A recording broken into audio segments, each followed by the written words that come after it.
crazy stuff for the show. It's better than being a Jets fan, Russ. It's better than being a Jets fan. Yeah, I mean, almost anything's better than being a Jets fan. I get that.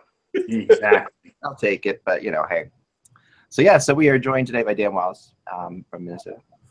And Dan's one of my oldest and dearest friends for sure. Dan, I played on this hockey team. I had to put the Telec shirt back there.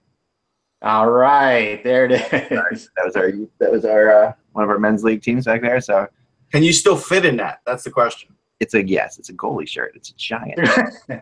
I know it's a goalie shirt. I still had to ask the question. It's really nice of you, Russ. There's something to be said about this because, and I wasn't at the game on Saturday, but the Maple Leafs alumni played at the training camp in Niagara Falls on Saturday night, and I saw a couple of the alumni players coming in and out of the arena on Sunday.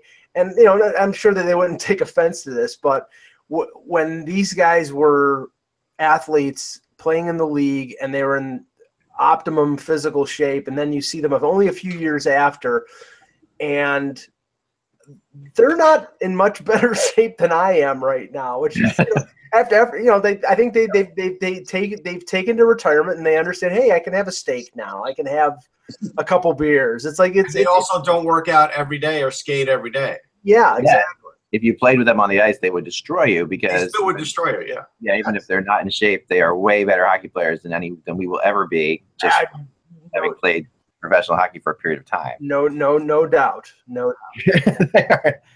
So they are pretty darn incredible. I want to keep them all in my good graces. So I'm going to say to them, but they're in great shape, but really they're not. They're not that bad. Some of them are. It's funny because there's definitely it's all over the map. I know Dan's hung out with a couple ex-hockey players for more than one occasion. One just got a job. Mr. Knockbauer just got a job. That's right. Don did. Yeah, he did. Back with John Stevens. So, that's right. Yeah. Right in Pittsburgh. That's right. I forgot that they were a team here in Philly. I forgot about that. We saw John Stevens' son for the other night in that game.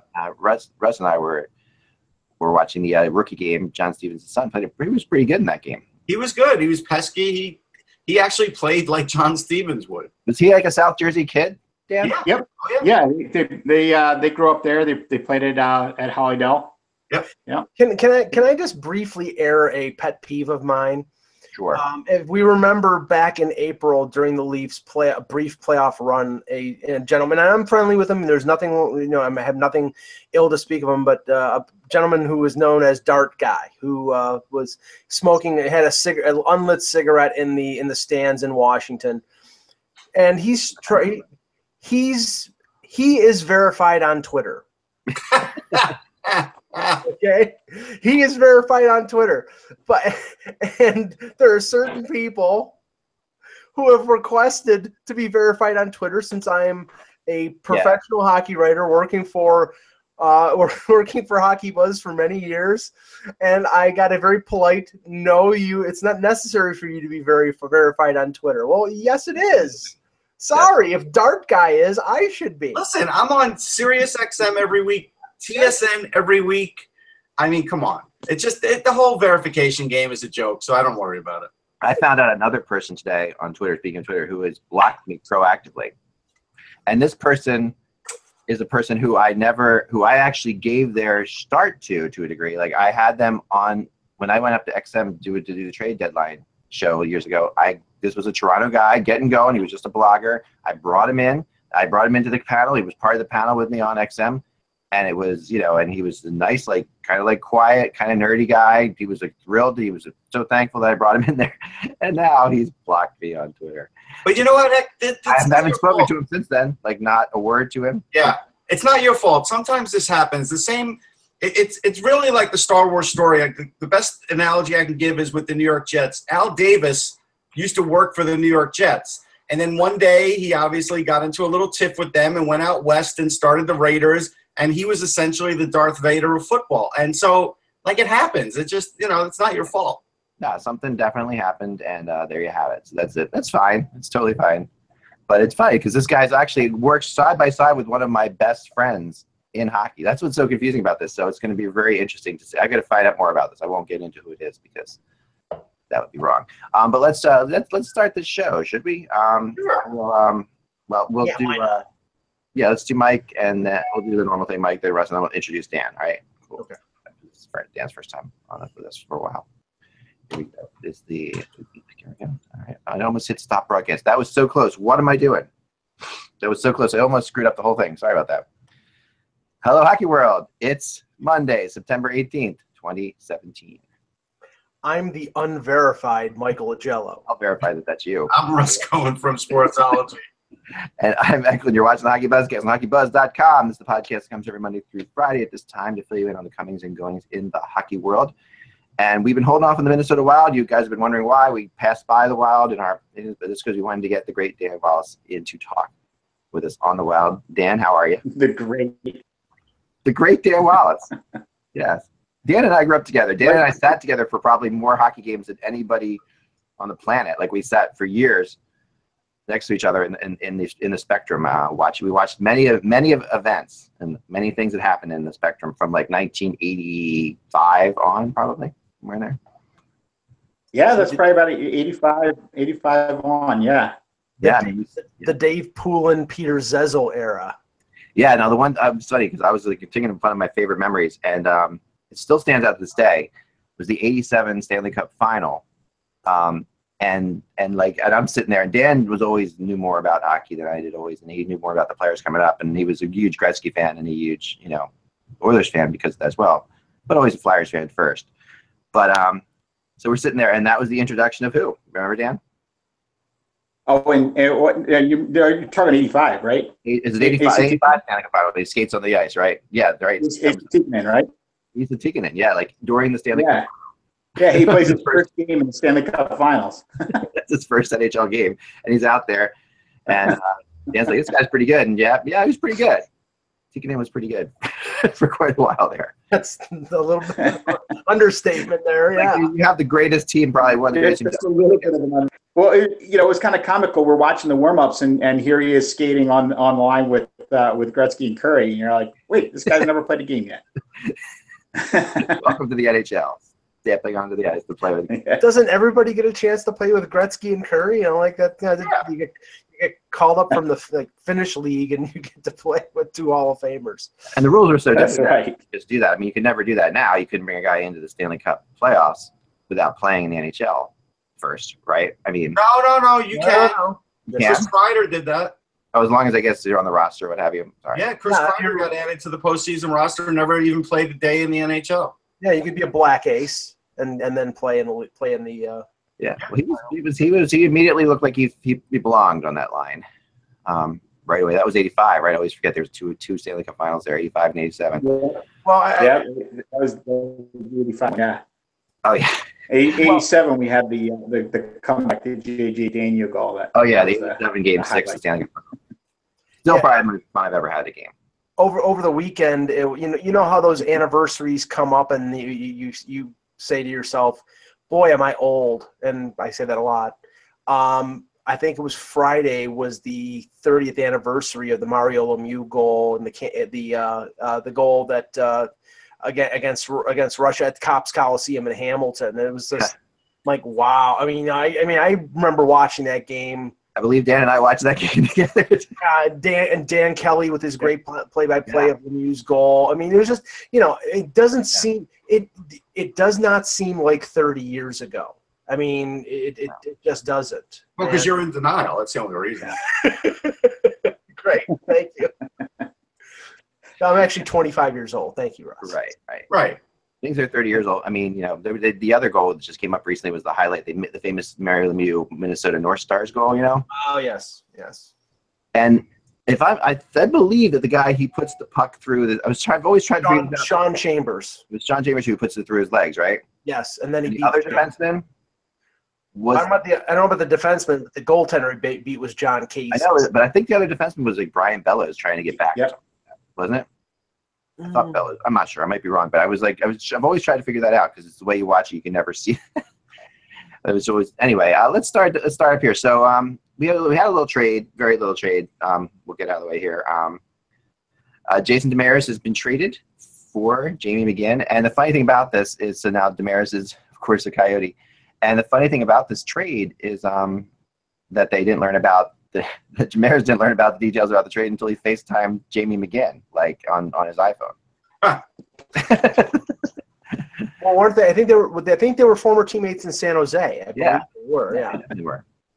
Jamie McGinn had a crazy career. He was in Philadelphia for a while too. But yeah, so Jason Demers as a Coyote, thoughts? What do you think?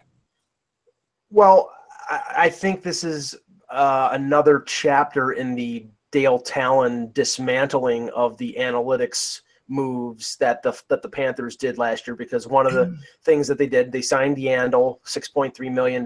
They signed Demers for a 5-year deal, $4.5 million. And I have nothing against Demers. I think he's a fine defenseman, but I thought the contract was a little hefty. And if you remember, I think that contract was signed. It wasn't like July 1. It was signed like a couple weeks into free agency, and everybody thought at that point it was going to end up being like a Cody Franzen or Chris Russell type of situation where he's going to get a 1-year or 2-year deal, and he ends up getting a 5-year deal.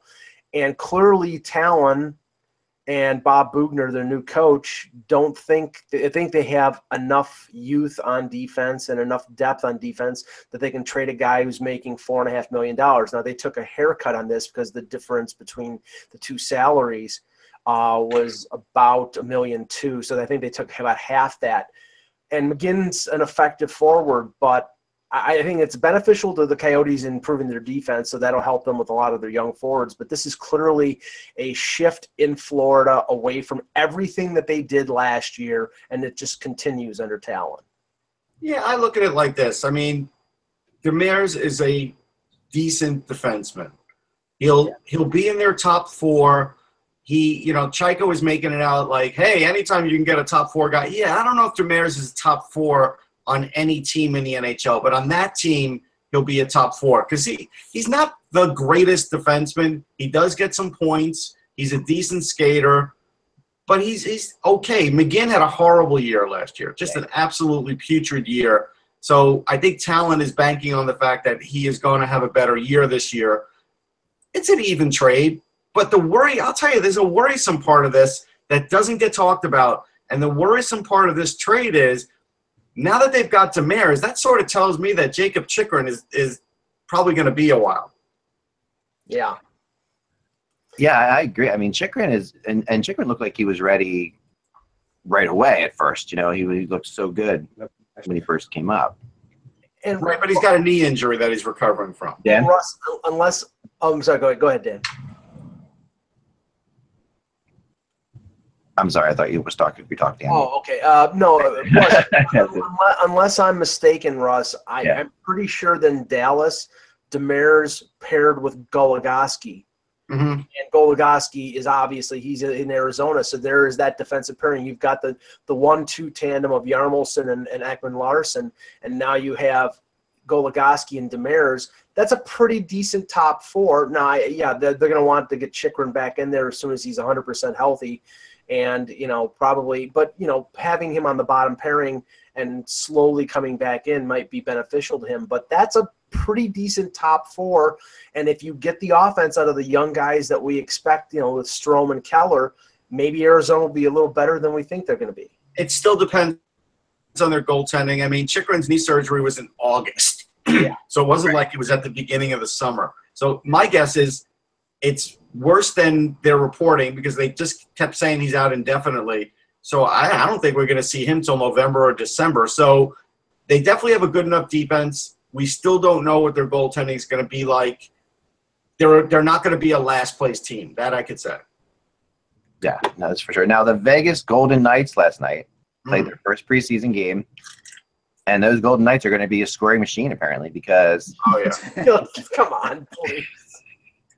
Come on. They put up a 9 spot. They put up 9 against the Canucks. Apparently they played more NHLers than the Canucks did because they don't have that many. That's saying the Vegas Golden Knights have NHLers, first of all, when you say that statement. Well, they do. I mean, they're mostly AHL players themselves, and they're mostly guys who would have been, there are some guys for sure NHL players, but the guys who scored the goals for them aren't players that are like household names here. Like this is Well, Tyler Wong is the one who scored the first hat trick in Vegas Golden Knights history. Yeah, not a terror. And Tyler Wong was a an invitee to Maple Leafs rookie camp last July and played a few games for the Marlies. So played for the Lethbridge Hurricanes. So I think he's on an AHL contract. He's somebody that I think might be able to earn an NHL contract, especially from an organization that needs a lot of bodies. So I mean, I'm glad for him that he got that early start. Yeah, no, and this is the perfect kind of player for expansion teams. This is the kind of guy who. Again, he's not a top flight NHLer, but it is the perfect kind of guy for a team like this because he'll get opportunity. And that's fine. I mean, again, if you're watching these games, you may see names in the lineup. They're not playing at full out 100% like it's the NHL season. We know that. Yeah. No, I tell you what, rookie games are more fun. We decided rookie games they are. Rookie games are way more fun than preseason games. We had a really good time at the rookie game the other night. Well, yeah. I mean, the thing is, a lot of teams. They go to the first 2 days of camp. I was in Niagara Falls for the Leafs camp the first 3 days, and they brought 73 players. They had 3 sessions, and they could not accommodate all 3 groups in their scrimmages, so they did a sort of a round robin. And as soon as the training camp, the first 3 days of training camp was over with, when they got back to Toronto, they cut down to a more manageable 48 players. That's what most of these teams are doing. Now, right now, Vegas doesn't have – I mean, Russ, do they have about 48 players? They don't have those extra bodies. No, they don't. I'm going to tell you the worst part about this CP article that I'm reading. They don't even – they finally tell me who the goalies are in, like, the last paragraph of the article. I'm like – they don't even put saves anymore for goalies. It's like, come on, guys. I mean, give me an idea here. Well, the preseason games you never know what's going on. But anytime a goalie's in a game, you got to tell me how many saves he made. I agree. I mean, I think that. I'm really kind of getting bare minimum. Getting ticked off about this whole league thing about they're televising games on the websites and blacking them out. And I mean, what's the point of that? Like, gosh, I cannot wait to watch. The Oilers play the Flames, here in Philadelphia, because I could go to that game, and if I could drive to that game, and since you better black it out, because otherwise, what is the point of this? Why are they blacking out the Oilers game for me in Philadelphia? Like, how does that make any sense at all? Nothing should be blacked out preseason.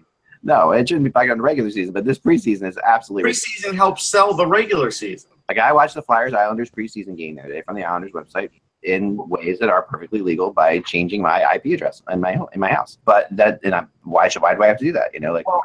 I don't believe that NHL.com, who has the Game Center Live package, I don't think that they're covering they're broadcasting the preseason games. I think that starts with the regular season. They usually do some preseason games. No, I don't think they do. I think I know NHL Network is broadcasting 2 of them tonight. Right. But I think Islanders Rangers is one of them, Russ. Right, before we get onto the Wild, we do have to talk about this Joffrey Lupul situation because it is an interesting one for sure. So if you're just waking up, or maybe you're not following Joffrey Lupul every night on Instagram, But anyway, he last night he tweeted out a picture of somebody snowboarding. Presumably him, you would think. I mean, why would you print out a picture of somebody else snowboarding? But anyway, on Instagram, it's presumably him saying, ready to go, waiting for the call. And then some of his fans got on there and said, oh, we thought you were hurt. What's going on? Gotta get in there. And then he tweets out, or he puts out a line that says, haha, failed the physical. Everybody knows, they cheat or whatever. I'm trying to remember the exact thing I have here. But anyway. Failed physical, ? They cheat, everyone lets them. Okay, right. So now I know Joffrey Lupul a little bit, and I was trying to, I didn't get I didn't get a response, but I'm wondering, and I probably won't. You're not getting a response. He's probably in pretty good trouble for this situation. But I mean, and this could just be him joking around. This could totally be him kidding around. It might be nothing at all. But it definitely feeds into the world out there of my opinion of this completely broken, crazy system of long-term injury reserve, which is just absolutely ridiculous. Like, I think that the fact that the players And I tried to say this in my blog today, like whether or not he's hurt or not, I don't know. Whether or not he can fail the physical, I don't know. But, you do get a situation where, when these guys are being looked at by team doctors, every professional hockey player could be deemed injured at any time because they're all have something going on with them, like all the time. Because they're getting beat up constantly. Like everybody has some muscle or knee tweaked or whatever. So, are the Leafs lying if they say he's hurt and they can't put in there? Maybe he's not 100%. But I'll say this, Zach. Yeah. It's definitely easy to say that side of it. The other side of it is, let's say these days a team had signed Steve Yzerman back in the last 3 years of his career when he had no cartilage in his knee. Now, Steve Yzerman still played. Right. Because they wanted him to play. But if they didn't want him to play, Detroit could have easily said, he can't play anymore. He has no cartilage in his knee. He's not worth that money. And that's where it sort of gets in debate. Just because Joffrey Lupul can snowboard doesn't mean he can play 82 games in a hockey season. Agreed, 100%. And when you look at those medicals, maybe he's got arthritis. Maybe he does have a knee that's getting ready to go. That's what gets looked at. The problem is that, first of all, when Joffrey Lupul was acquired from the Leafs from Anaheim, he had major back surgery. He had lost a ton of weight. He had some sort of blood infection that made him completely emaciated. He came back from that. He got back into shape, but he was constantly always injured throughout his Leaf career. So the fact that he's throughout his NHL career, really. He's right throughout his NHL career, but I'm focusing specifically on the Leafs. Yeah. Throughout his Leaf career, there was not 1 year that he didn't miss, I think, at least 10 games. So the propensity for him being injured, I think, lends itself to the fact that, if he's on LTIR and they've deemed that hasn't passed their physical, then I think it's believable because of his history of injury. Now, go ahead. But if they want, this is where it gets easy, right? Because if they want him to pass the physical, he passed. And I do think that this is the case. I do think that they could, and that the problem is this shouldn't be that way. These are doctors, right? This should be a black and white issue. This should be clear as day. These are doctors, and they should say whether or not this guy can play or not play as a doctor. Well, now, I think a lot of times he says, "Well, I don't think he looks that great to me," but well, if he wants to play, he can play. If he wants to grieve this, he does have the option of grieving his situation with the PA. He has not done so. Maybe it's possible that he will, but there are definitely downsides here regarding what would happen. If he does that, okay. Yes. Say he does that. All Leaf fans, and he comes back and is like half injured or whatever, and not able to play. All Leaf fans are going to hate him. And I know Joffrey Lupul's the kind of guy who probably would be. I'm confident in saying that even if he grieved it and even if he got a clean bill of health, I don't think he would ever play another game as a Toronto Maple Leaf ever again.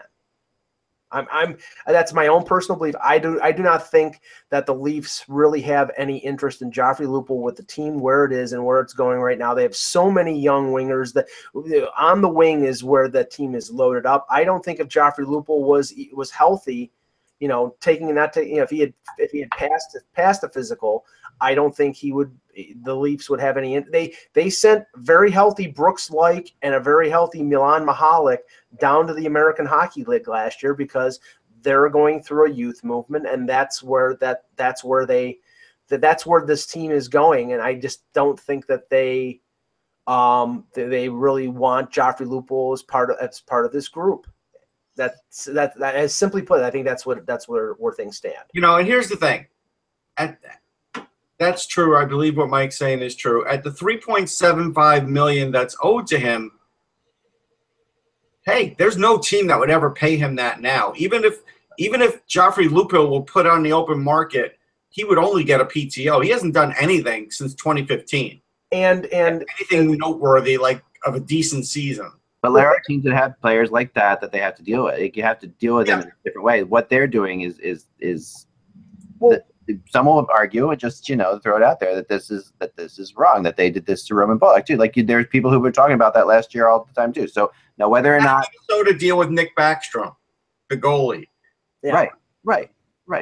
And this happens a lot. Now, whether or not that's okay with everybody that this happens a lot, I guess, is one thing. There is a big difference between, and I'll use Brooks Laich as an example. And he wasn't hurt last year. He played less than half a season with the Marlies, and then at the end of the year he just disappeared. He got a PTO with Los Angeles. Very possible next year some team will give a PTO to Joffrey Lupul. They'll give him a look. It costs them nothing. And if they sign him to a deal, it's probably going to be a minimum contract for $650,000 that can be buried in the minor leagues or vacated if they decide to terminate the contract. We're not talking about that. We're talking about a $5.25 million contract, a 5-year deal, and in the middle of the deal, the player continued to break down. So, Ryan Clough his contract has been buried because of injury.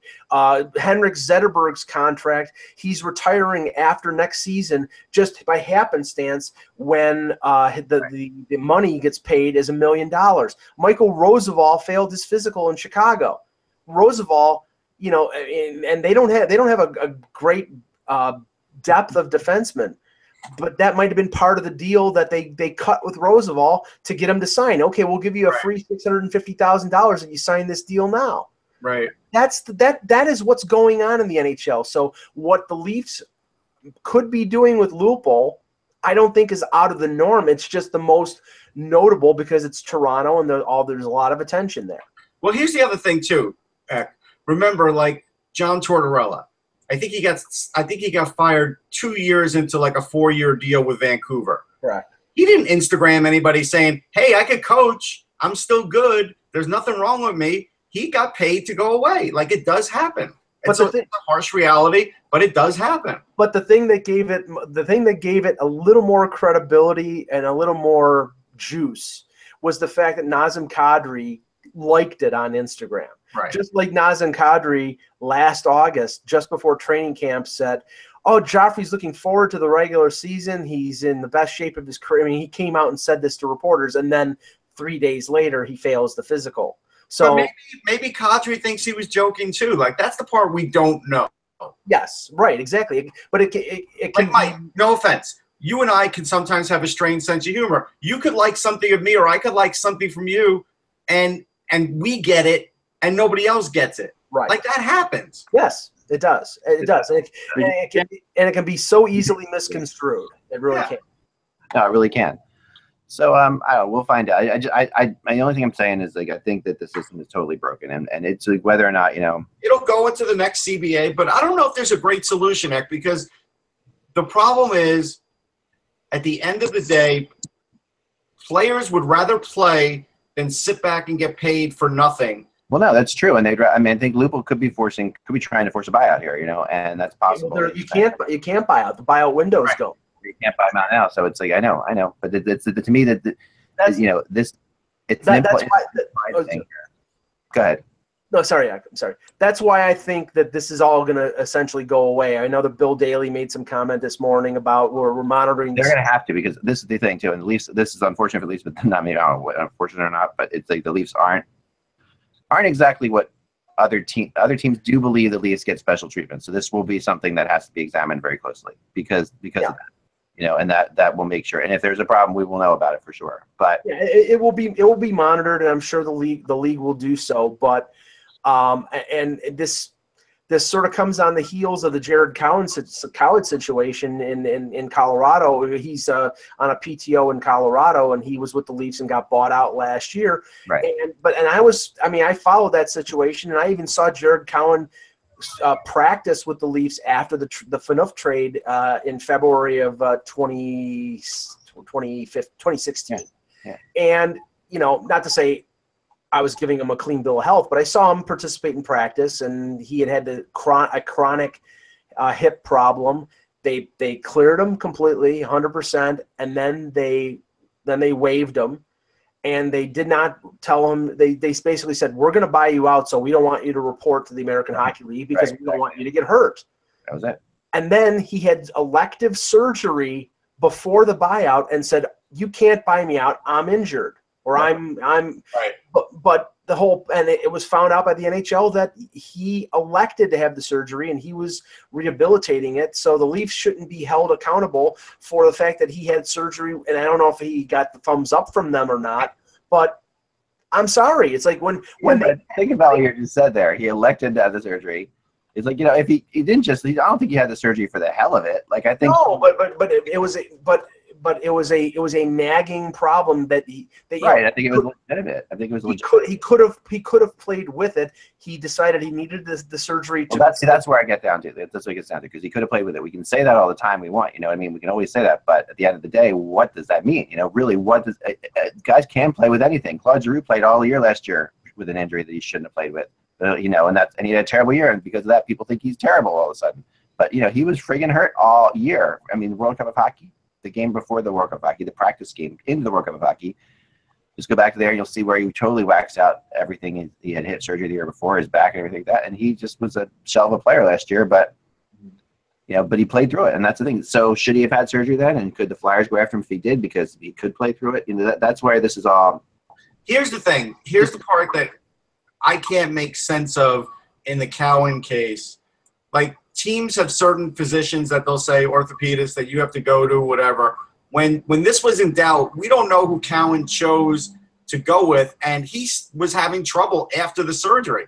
And the Leafs may have said, well, if you didn't go to our guy, that's, this is why we think you're having trouble. Like, it may have just been as simple as that. Well, the Leafs, after they sent him down and waived him, basically said, you can talk to any organization about signing a new deal. Like, we're going to buy you out. We let you know we're going to buy you out. And then when they did buy him out, then he disputed it, and that was after he had the surgery, though. Now, I don't know whether he contacted the Leafs, but all I'm saying is that it's a constant. But he had lingering effects after this surgery, and what we don't know is, did he use a Leafs doctor or did he choose his own? Yeah, he chose his own, I believe. Yeah, now I'm seeing it. So he chose his own doctor. See, that, again, if I'm an organization, that annoys me, because you've now told me that my doctors are no good, you're using your own, and now this doctor has screwed you up, in essence. Haven't we been through this in Philadelphia with Lindros, though? I mean, this is like something we've been through before. But Lindros was young. I'm going to take Lindros out of this. You should be able to use your own doctor. Like, a team who has – No. You shouldn't be able to use your own doctor and then go back and tell the team this is your fault. Like, that's where Cowan was wrong in this. Okay, I see what you're saying there. But yeah. All right, well. He chose his own doctor. Yeah. Let's move on to the Wild. Should we – Cowan can be mad all he wants, but I think it's on him. I do. Let's go to the Wild. All right, to the Minnesota Wild. We were joined by Dan Wallace, our blogger from the Wild. It's a great job, by the way. Awesome job for the Wild. And so just going to do a couple quick stats, and then we're going to talk to Dan about what the heck's going on in Minnesota. This is a team that finished in second place last year after in the Central Division after a torrid start. Remember, there was one point when the Columbus and Minnesota were both, I think, had both won 15 in a row, and they played each other or something like that, right? That happened. The goals per game, the Wild were – this is a crazy statistic that I wouldn't think of, because you think of the Wild as what they are. You don't think that they're the second leading scoring team in the league, which they were. This is a team, they had they scored 3.24 goals per game. I always think of them as a good defensive team. They were good defensively. They were 7th defensively, though. Power play was 9th, and penalty killing was 8th, so that was right sort of in the middle. It's kind of a young defense and a more experienced offense that they have going on.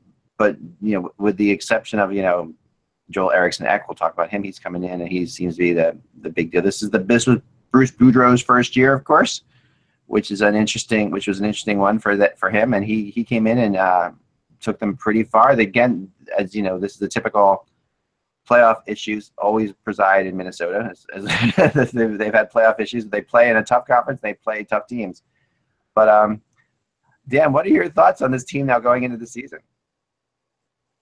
Well, you read off a couple big points that they had last year. I mean, they've had 49 wins, 106 points, but very disappointing end to the season. And a lot of those numbers that were racked up obviously before March. You look at their record in March, they just right after the trade deadline, and we'll look at the hindsight and say that that was one of the worst deals that you could possibly made. bringing in Hansel and Ryan White. I mean, mainly Hansel, but it really screwed up the chemistry of the team. Yeah. They never recovered. They walked into the playoffs and exited in a short 5-game series against St. Louis. I mean, obviously Craig Leopold, he came right out and said, that trade was, in hindsight, he was for it when the deal made, but, it left him in a bad way too, trading away the draft picks. Obviously they didn't have a first or second round pick, and they haven't had those picks, in the last few years. So the cupboard, good young players, but the organizational depth is not, not as strong as it once was. But that said, there's not a lot of positions that are open for competition here in camp. That's for sure. I mean, you look at this team and you've taken away a couple players from last year. Actually, is they came to Vegas.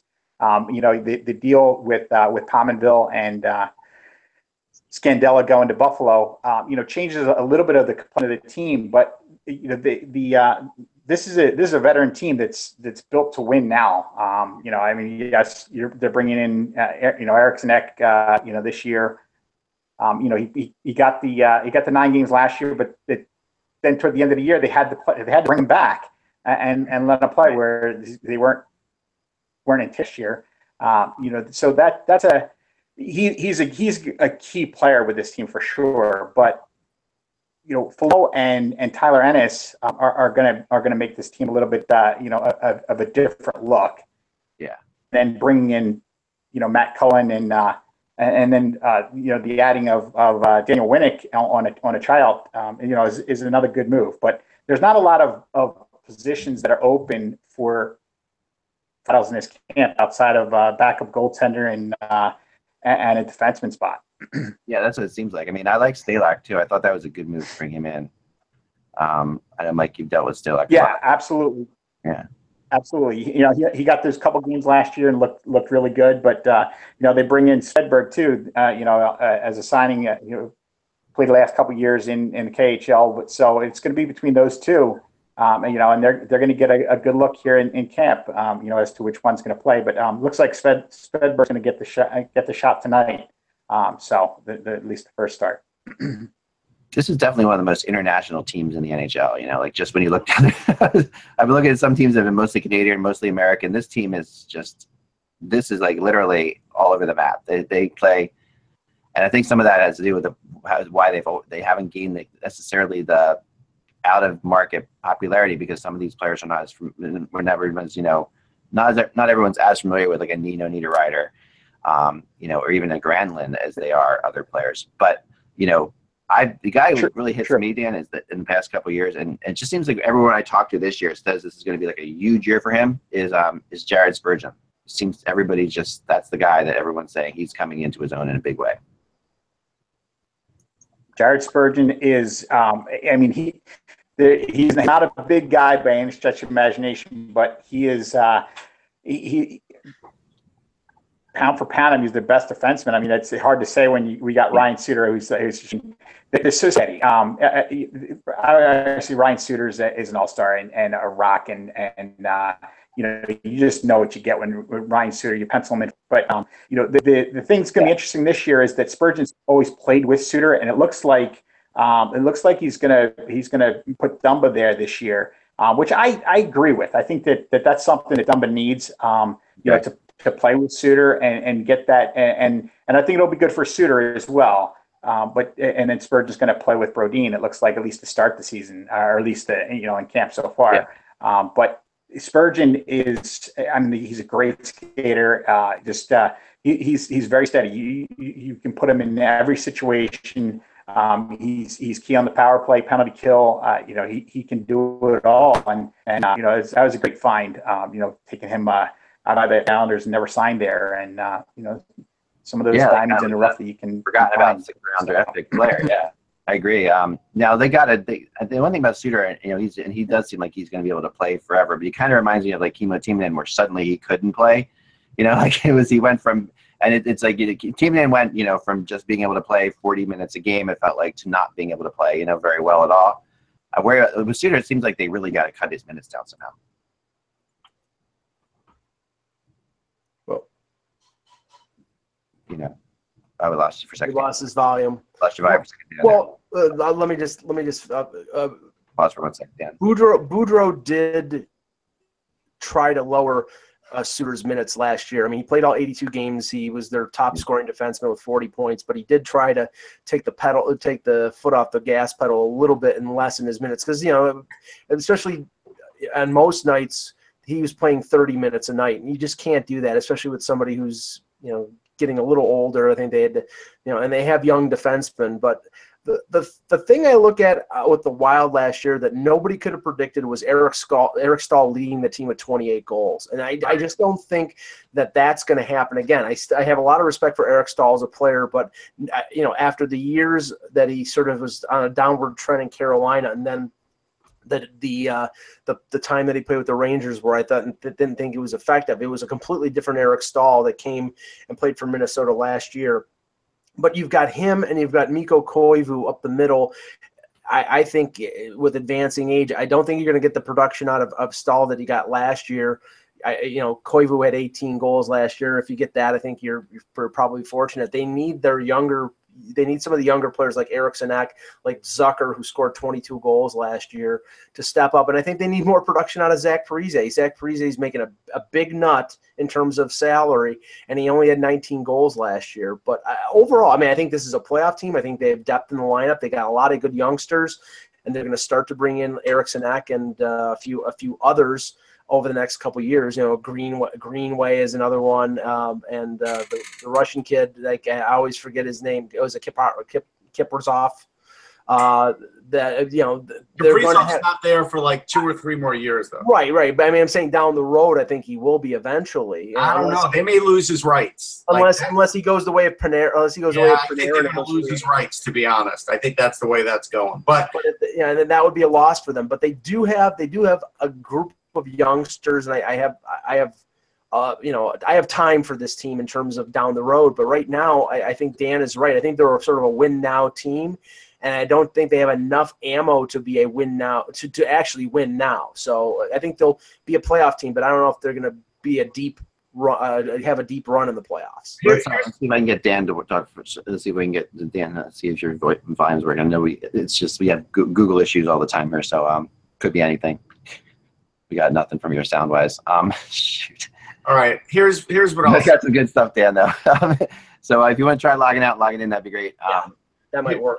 Here's what I would say. And that'd be cool. Spurgeon is a really good defenseman. He's a better defenseman than Dumba, but putting Dumba with Suter makes more sense because you could get 45 or 50 points out of Dumba. You might get 15, 17 goals instead of 11 if he plays with Suter. So that, I think, would be a smart thing. That increases their offense. Mike brought up Jason Zucker. Nobody really talks about Jason Zucker. He was probably second or third on that team in goals, and he led the league in plus minus. He's a hell of a defensive forward, too. He was in the Selke voting. He just was far down in it. And so you could get more out of Jason Zucker. My basic point is, and Eriksson Ek, too. I think Eriksson Ek could really have a Calder-type year. Yes. I think Minnesota needs to focus on getting those young guys on the board, and rather than trying to revive Zach Parise and guys like that. Those guys, it's all going to be diminishing returns. Like, you're going to get somewhere around 19 to 22 goals out of Zach Parise, and that's all you're going to get. But you might get 20 goals out of Eriksson Ek. You might get 50 points out of Dumba. You might get 65 points out of Zucker if everything breaks right. And I think that's the key. I think that's where then they could become sort of dangerous because I don't think teams are worried about Zach Parise anymore. And Eric Stahl had a great year, but you're right. Let's see if Eric Stahl still does that this year.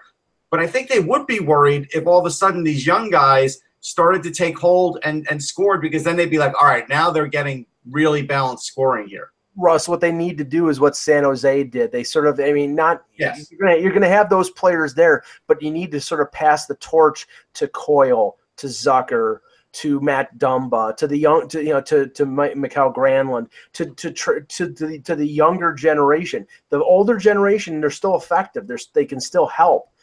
and you need them for secondary offense. But I think the days of Zach Parise scoring 40 goals are probably over with. But you need to bring those young guys up and play them in a top 9. You can't put Eriksson Ek in a fourth line role and expect him to be a difference maker. You need to put him in the top 6 because he's got that kind of talent level that he could be an impact player if you do that. Yeah, I think that's the issue they have too. I've heard them talking about that even. Like about where they're going to put him. They see him as a third liner right now. All it has to happen is for Stahl or Koivu to get hurt, or to get. Or for them, or one of them to struggle a little bit for him to move up into the top 6 role. I think that's sort of right now they're going to go with Koivu. They're going to give Koivu and Stahl the job because it's theirs, and they got to beat him out. But I could see that changing pretty quickly. Well, here's another formula too. Sorry, Mike. Like Zucker had a 12.8 shooting percentage. He is a guy who scores clutch goals. He doesn't need a tremendous amount of shots. But if you do want to get 25 goals out of Zach Parise, you got to get him to shoot more. I mean, his shots have gone down the last 3 years, and really. They've gone down quite a bit. And so now last year, like on shots on goal, he was under 200, and total shots attempted, he was only 300. When he was having his big years, like he had 416, 544 once with the Devils. When you have 544 shots attempted, you can get 94 points. When you have 300 shots attempted, you can't. I'm a little skeptical of the deal that they made with the Sabres. I think the Sabres got the advantage in that deal. I like Marcus Foligno a lot. They just signed him to a 4-year contract. I think he's a 15-goal scorer. He's a big, aggressive winger, and I think he'll help them. Tyler Ennis has been an enigma and an injury-prone guy the last 2 or 3 years. I don't know whether he can stay healthy. Whereas Pominville, I mean, his salary was big, and Scandella, they had a lot of depth in defense, but I think those two guys are going to help Buffalo a lot more than Foligno and Ennis are going to help Minnesota. I mean, the one thing I'll say about this team depth is really, I think it's really strong compared to other teams you've looked at. Depth has improved. Yeah. I mean, like Charlie Coyle, he's a top 6 forward too. Like he's on the third line for them. So when you look at that third line right now, it's if he's going to be there. I mean, when Parise gets hurt, Coyle moves up, so that's different. There are so many injuries. You always have to look at that with the Wild because it always feels like there's, you look at this depth chart, and you never see this depth chart playing for the Wild. You always see them playing with the other guys in different positions, right? So I think they have to emphasize more ice time for Niederreiter, more ice time for Zucker, more ice time for Coyle, and maybe by reducing the ice time of guys like Parise, they if he's not as worn down and as he's been playing the major role that he's played over the last few years, maybe you get more production out of him. It's possible. And here's another possibility too. They'll definitely send Luke Cunnin to the minors, and he's a hell of a player. Like, got a great shot. Yeah.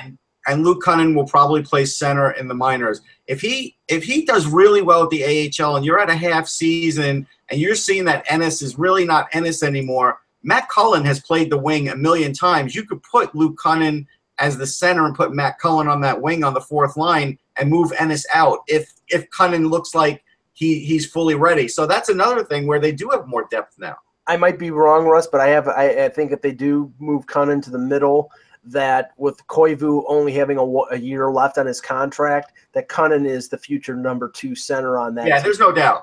Yeah.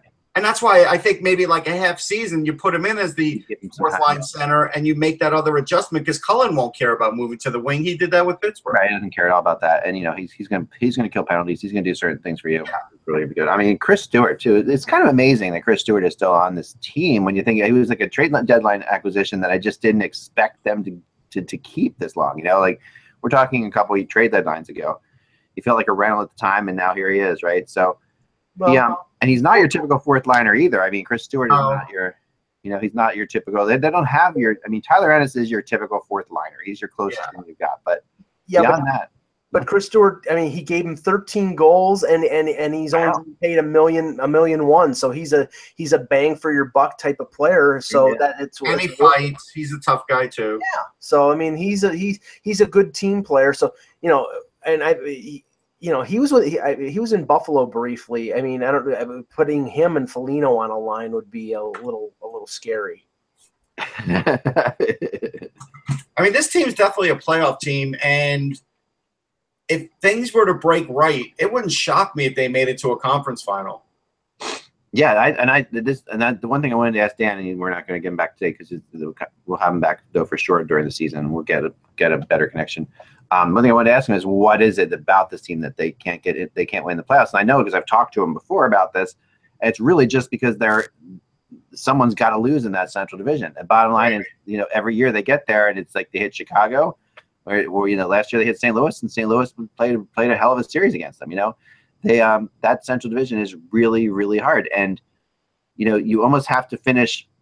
Where I think that they kind of blew it last year was, well, they definitely blew it last year, was having such a terrible, making that Hansel trade, which I really didn't like at the time. I wasn't really, remember we talked about it. I was like, I don't know, but making that Hansel trade and then having such a bad, they had to really play terrible to fall into second place because they were really hard. They were ahead of Chicago by quite a bit.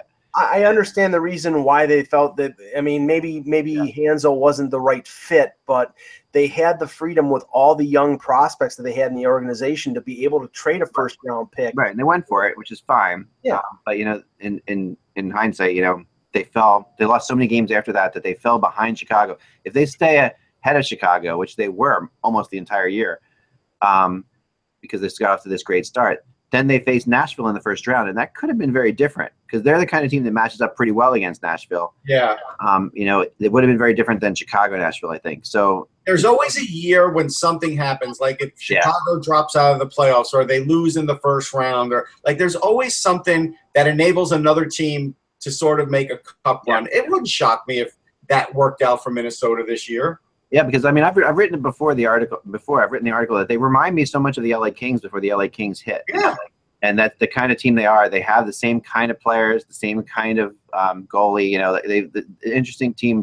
And they could, if they got the right matchups, could go far. But this is a team that really is dependent on matchups and has a tough time. They have a solid goalie. Dubnik's a really good goalie. But Chicago and St. Louis give them fits. So it's like they were in the wrong division for this, and they really need to finish first in the division so they can either play the fourth place team, which will hopefully not for them not be Chicago or St. Louis, or a team from the other division, that they could actually take on, which would be better for them. I mean, that would be their luck. Chicago is being on the decline. Right. If Minnesota, wins the division and gets 110 points, and then they face the Blackhawks, everything can be undone in one 7-game series. Yeah, in game one of that series, it could be undone. That's the way those teams play. Chicago could take the momentum right away. They could just take it, and no one will care who finished first because that's the bottom line. Is Chicago just has their number. It's a lot like why haven't the Capitals gone to a Stanley Cup final? They can't beat the Penguins. This happens. So the only thing is, and this is maybe worrisome. Dubnyk played 65 games last year. He might have to play 70 games with Stalock as a backup because Stalock is not used to playing a lot of games. Yeah, but what Stalock did last year was impressive. He went to the minors and played a lot of games, and did show them that he could do that. I think that was part of the plan, right? That he would play in the minors a lot to show he could do that. So, well, we'll see. I mean, again, he's never played more than 24 games in a season. Yeah. So we'll see. But they're depending on him a lot. I mean, Parise staying healthy is enormous. Stahl, it's not surprising completely in retrospect that Stahl did well in Minnesota because Stahl in Carolina, when Carolina had talent around, was a great player. But when Carolina lost the talent around him, he did diminish for sure. Yeah. And then in New York, it was just a bad fit. And Stahl's not the kind of guy who steps into a situation like that. Vigneault didn't use him right. Like I said that from the start, he didn't. It wasn't his team. He went to Minnesota and he made it his team. It was a very different. It's a lot more like Carolina in terms of the marketplace. I mean, it's more of a hockey marketplace than Carolina, but it's not New York. New York was. I think Stahl enjoyed Carolina and that kind of lack of media craziness. He goes to New York and then being the trade deadline acquisition and people going after the trade right away because we gave up another first-round pick. All this stuff, I think, weighed on Stahl in a big way. And then he goes to Minnesota, and he looked like completely reborn. It was probably the best. In some ways, I would bet that he would tell you that Rangers time was the best thing could happen to him. But it wasn't the best. It wasn't the best thing for the Rangers for sure. So I mean, look, Eric Stahl is probably a future Hall of Famer. Yeah, he knows what it takes to make it to a cup. I think Minnesota has a really good chance here. I do. I think, you're talking about 5 teams in the West that have a chance to make it to the Cup. They're one of them. Yeah, I totally agree. I mean, so I've been trying to find an interesting number with these teams, and my number is this for this team, and that number is 9, which of the 20 players that are listed at least on, rosterresource.com now, only 9 of them are North Americans. Which is a crazy thing. Like we talked about, like there's only 9 Canadians, only 9 Americans, whatever. There's only 9 North Americans on this team. They've got 2 Finns, they've got a Swiss player, they've got 3 Swedes, they've got a Russian player. It's like this team is really, really interesting all over the map. And I think that the fact that they put such great seasons together. So what's our prediction? Big deal. All right, predictions. You guys go first. Well, I think Minnesota will get to the second round, and I'm going to say most likely they're going to get eliminated, but I think they'll make it past the first round, no matter who they play. I think they finish in the top 3 in the Central. Yeah, I think that's fair too. Yeah. I'm not sure if they'll win the division, but I think they'll finish in the top 3. And as in most years, though, the space in between first and third in that division have been 2 to 4 points. It's usually 1 or 2 games. So that's why I can't be any more precise than that. Yeah, I think 3 or 4 in the division. But I do think that they are the kind of team that could have a little bit, that could stand a little bit less of a dominating regular season and be a little bit better for the playoffs. So I think the way they have to play it out is that way, And I think the key is the backup goalie. Like, is he going to play 20 games or is he going to play 12 games? Yeah. Well, I mean, with their, they might be able to get away with 20 games of Stalock if their defense is really good, and that compensates. But I mean, then that's something you only find out in the regular season after he plays the first 3 or 4 games, whether they win the games or how much difference it makes between him and here's what happens a lot of times with backups, and we saw this with Toronto, we see this with Philly and other teams. A lot of times that backup gets a lot of games early, and if they don't do well, they just sort of get shelved and only play when necessary at that point. Like, because at the beginning of the year, there's always games that are tight together, and they definitely play the backup a fair amount at the start. But if your backup plays like, let's say, Enroth did that year for the Leafs, they shell those guys quickly, and they just put them in the back seat very quickly. Yeah, very quickly. I agree with you. Dan sent me one more thing there. Okay. So he said look for Luke Kunin to start the year in Iowa. Yeah, but it won't be long before he's up with the Wild. He's the real deal. I don't expect Stahl or Koivu to repeat their numbers from a year ago. But I'm sorry, I lost my apologize. In here. 1 second, guys. Sorry. Okay. But I don't believe they will have to. He actually thinks Tyler Anderson will be a big factor for the Wild team. The addition of Foligno will make them much tougher to play against.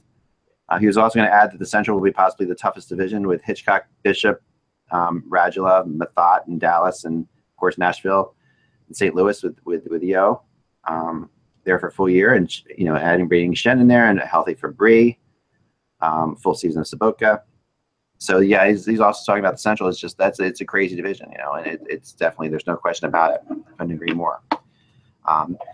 That's all the time we have for today, but we will be back again tomorrow, guys. Thanks so much for watching, and remember, without the buzz, it is just hockey. We will talk to you then.